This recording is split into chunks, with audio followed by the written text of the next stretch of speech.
afternoon, and welcome back to the Knights of Chiefs Kingdom. I'm your host, Caleb Worsham, and today we have Emily Broadway again. And how about those Chiefs?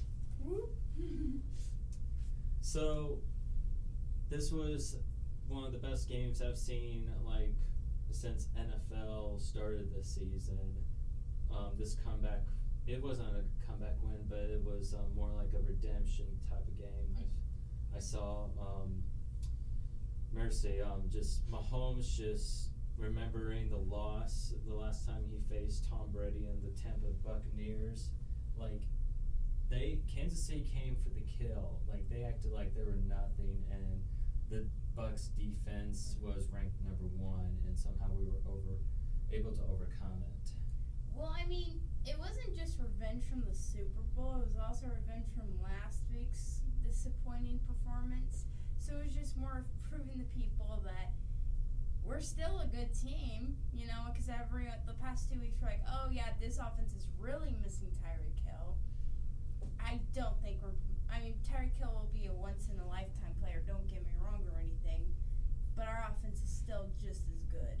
Mm-hmm. And that was completely proved in this Bucs game. Oh yeah, and just watching this game too, with number 11, I think that's Marquez. MVS, yeah. MVS, I can't say his name right. I can't either. But it was hard for the Bucs defense to figure out who to target to during the KC offense. What this Tyreek Hill trade has done for us is that there's veteran players and rookies working together, and with the help of head coach Andrew Reid, they have come something brilliant, and it happened during the Bucs game. Just after what caught me off guard, I thought this was going to be a tight game. The first play by the Bucs, they fumbled the ball, and it was a quick pick, and then after that, it only took 2 plays for our offense to make a touchdown by Travis Kelce. Yeah. Now, the thing about the fumble is the guy that actually helped make the fumble, that helped knock the ball of the guy's hands. I know his first name's Elijah. I don't remember what his last name, but he was literally this past week cut by the Chiefs, placed on the practice squad, reactivated to the 53-man, and ended up getting playing time, and ended up just starting the game just like that, and that really set the tone for this game. Mm-hmm. And what you said, it did set the tone for the game. It gave the Chiefs the ultimate advantage to come and score first, and then there were also multiple turnovers when I think it was Frank Clark, or there was a Chief that he got a sack on Tom Brady and then popped the ball out. I think that was L'Jarius Sneed, just because because he was coming from the side, and he was actually acting like he was wiping his gloves or something to trick Tom Brady. So he came running around, sacked Tom Brady, and Chris Jones recovered the ball just right then, and that absolutely helped the game. Mm-hmm. And without that other player who's been suspended, I acted like, we had all of our players. We played really healthy. No one didn't get hurt, really. I mean, the only person who had to go sit on the bench was Justin Reed. He did get knocked out for a second, but he was okay at the end. I hope he's 100% okay, because there's currently the huge discussion about concussion protocol and everything. Right.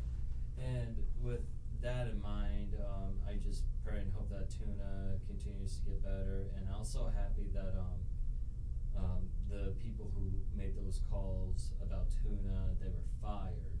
Oh yeah, well no, that's not even just about Tua, right? I mean, yes, that was a huge misstep in medical advice. Right. But I'm currently seeing a Bills player that's that's currently in concussion protocol, but he's still practicing in practice.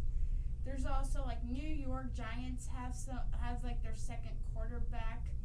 their second string quarterback out with a concussion. The first one injured their ankle, so good luck to them for whatever that. So it's just really right now a huge discussion about what should there? In my personal opinion, there needs to be change for the concussion protocol. Mm-hmm. And I'm praying for all those players that have a concussion or got hit in the head. Right, and I think they will move forward to like address all of these issues.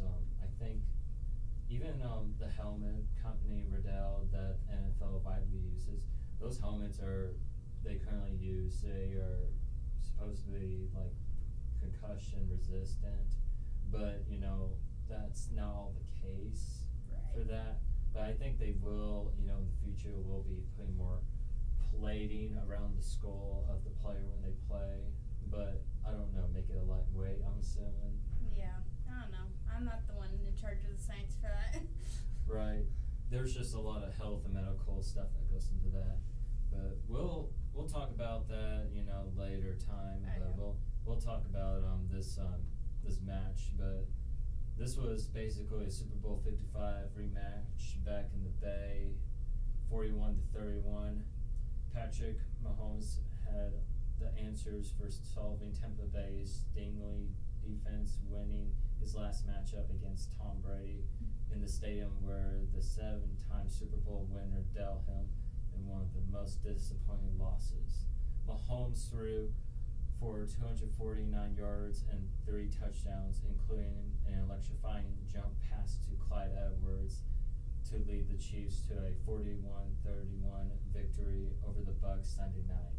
And that one pass to Clyde Edwards, I thought Patrick Mahomes was going to get smacked like that by the Bucs defense. Like, I saw him running, I'm like, yo, you better like slide down. But no, he decides to jump one guy, flips around, just plops it over.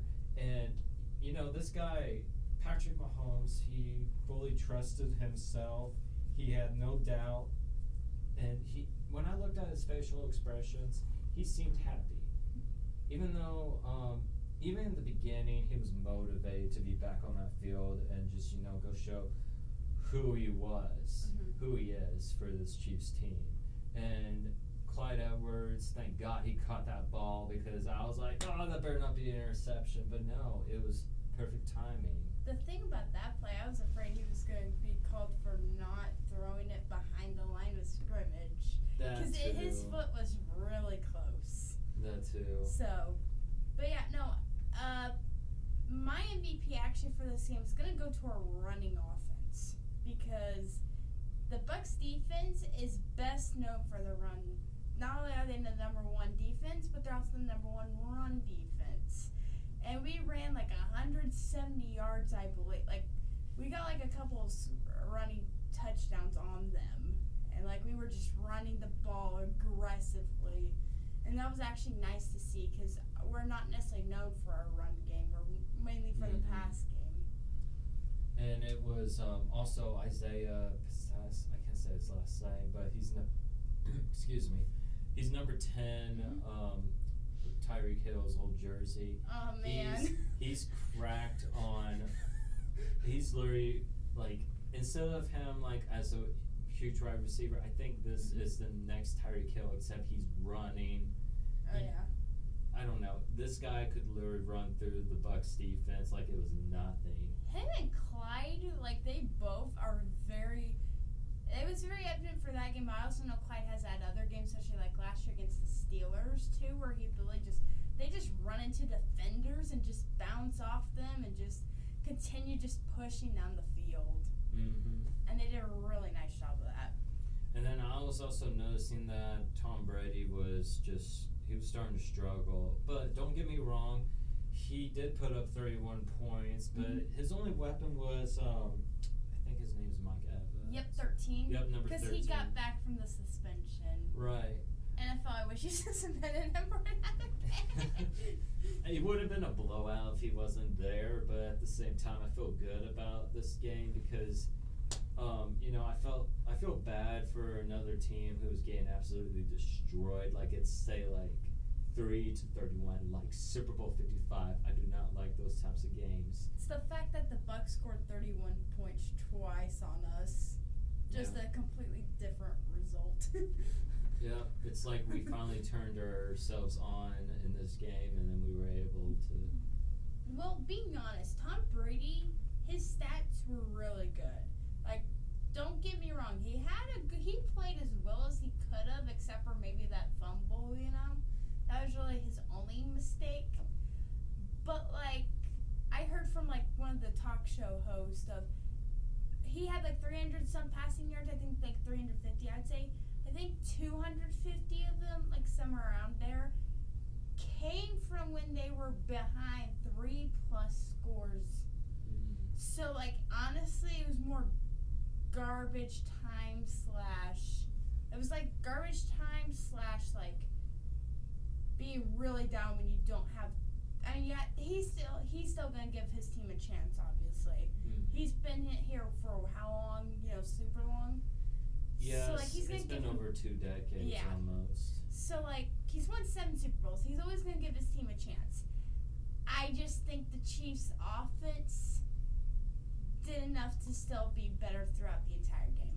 Right, and then talking about our defense too, I think especially Chris Jones kept his mouth shut.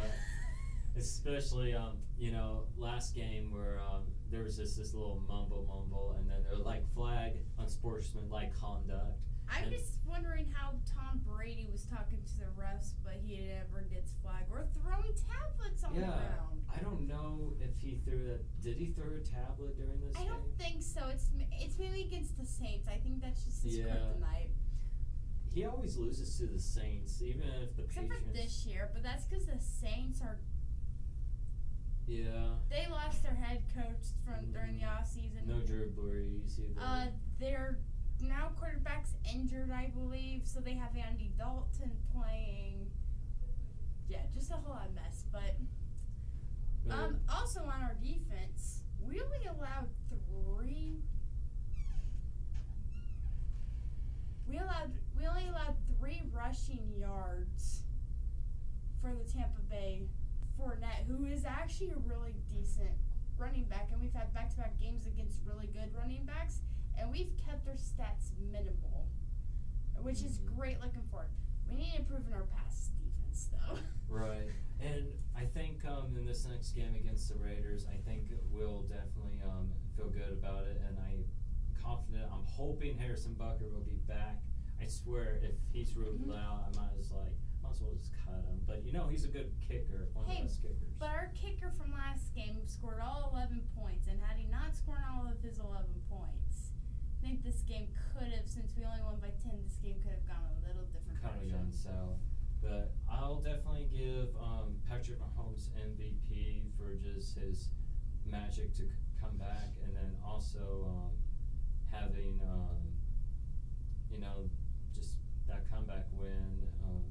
They believed in themselves, and their power ranking went from 5 to 3. Yes, they're behind the Bills, but I think they're like really close to being tied. But we'll see how good the Bills are. But I have a good feeling about the next game against the Raiders. The Raiders, they haven't had a good score. I believe they're 1-3. They finally won their first game against the They Broncos. got lucky with the Broncos. Yeah, Broncos unfortunately lost one of their best receivers and one of their best defensive players. Mm-hmm. And the offensive player they lost tore his ACL in that game, so he's out for the season, which is sad. But if you want great news for Chiefs, Trent McDuffie, the rookie cornerback, he won't be back for the Raiders game.